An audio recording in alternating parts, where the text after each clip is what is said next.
Mark, Dallas Morning News.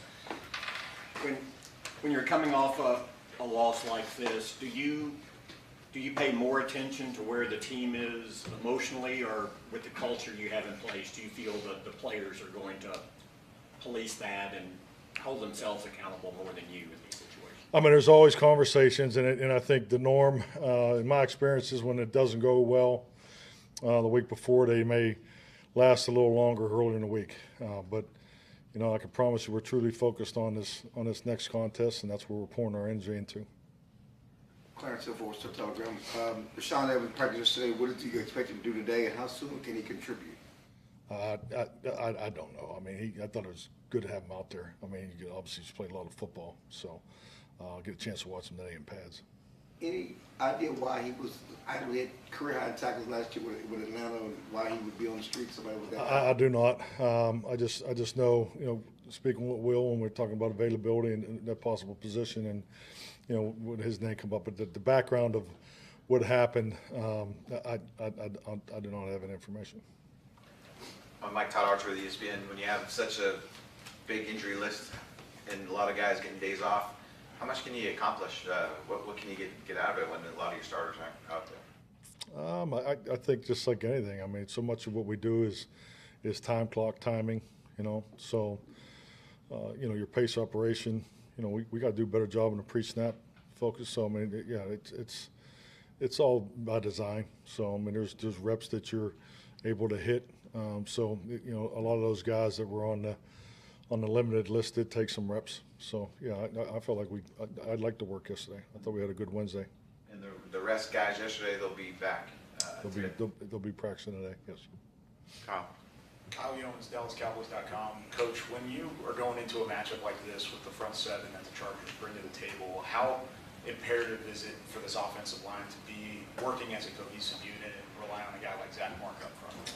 Oh, definitely. I mean, you know, I'm looking for us to take another step. You know, take a step as an offensive line. This will be our second opportunity together. So it'll be really good to get a full week's work. But yeah, it's going to be imperative to how you function on offense. And I mean, this is a front, and particularly in pass rush. I mean, I think their numbers speak for themselves. We've been very impressed with the tape, you know, the design of it, and you know, the scheme, multiplicity, the challenge that they give you. So, but yeah, it all starts up front. It definitely does for us. Mike Edwarder, ESPN. What causes you the most concern about where you are offensively, and what are your points of emphasis this week in trying to resolve some of the challenges? You know, I think those are more you know, things you look at, you know, on Mondays, but I'm into the plan of how we're going to attack their defense. So I wouldn't say I have, you know, I'm more focused on the attack mode than the, you know, we've done our self-scout. We're in tune with, you know, what we've done. I think a big thing is what we put on tape, you know, particularly in the details of the, you know, of the mannerisms and the, you know, and how we've played and how it's going to line up against these guys. Calvin Watkins, Dallas Morning News. Turpin, what's his status? I think Turp practices today, you know, so so he's on back at it.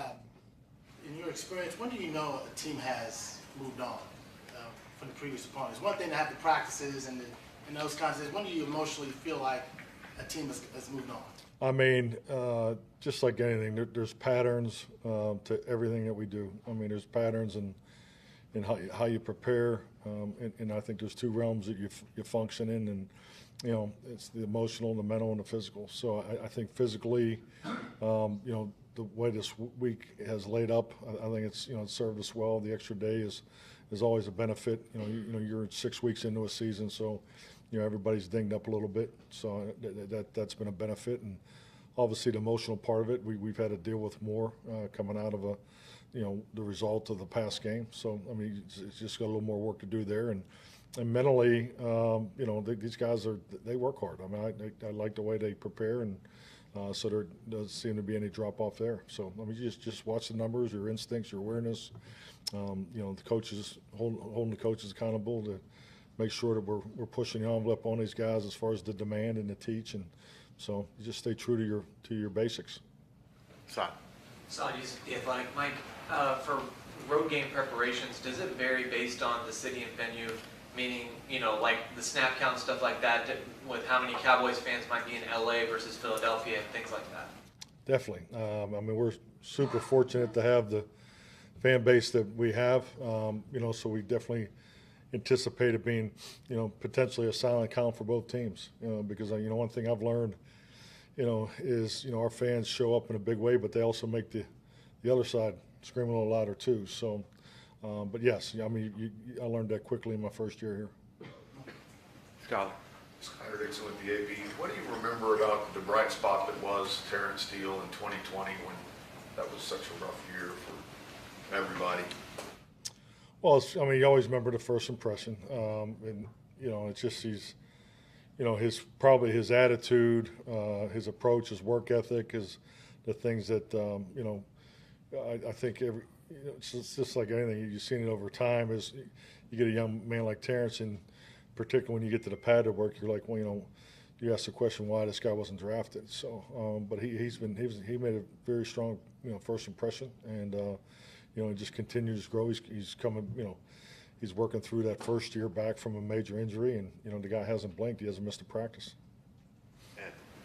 Mike, obviously the most important thing to both sides is to win the game, but is there a personal element to this with you, with Kellen on the other side calling the plays, knowing that people are going to make the inevitable comparisons about offensive performance?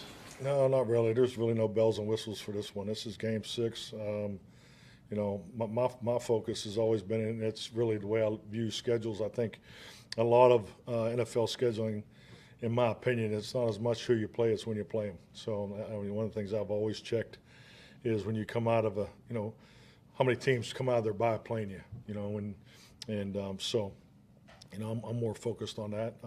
That's, I know that's all part of the game. So, he obviously has an excellent opportunity that he's doing a very nice job with. Todd.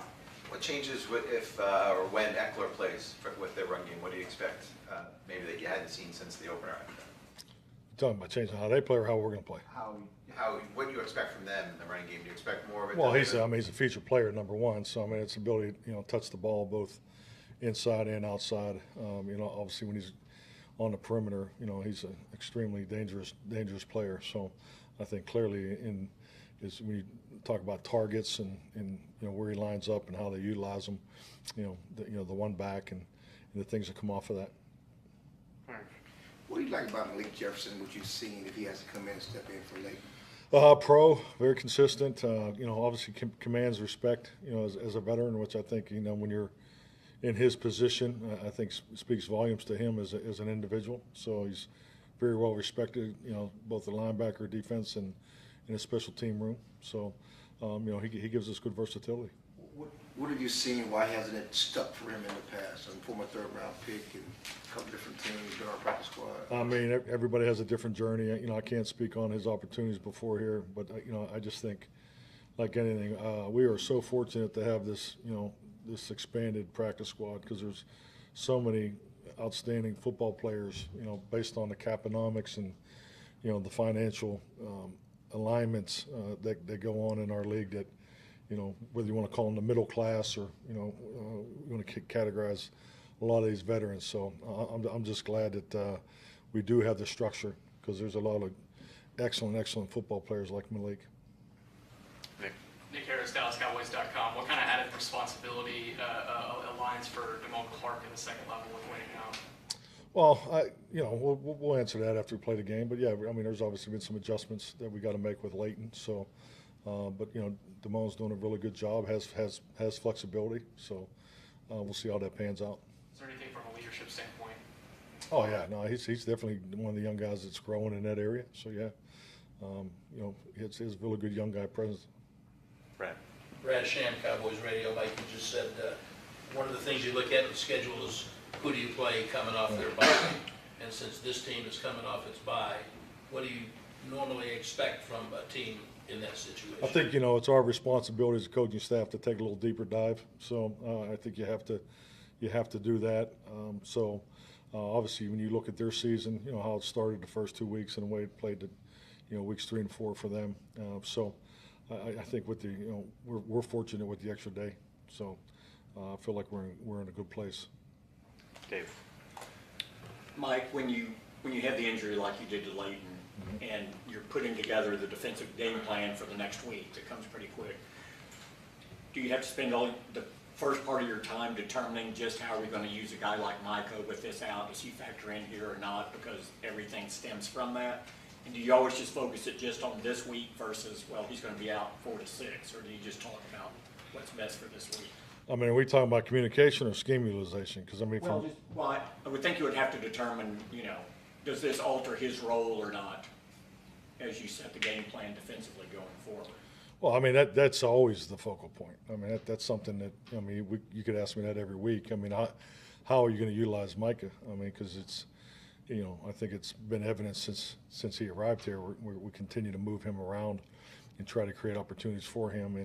And then with that, their reaction to where he aligns creates, opportunities for others. So, I mean, that approach will never change. But Leighton's communications, presence, and and scheme concept flexes was the highest, of our time here.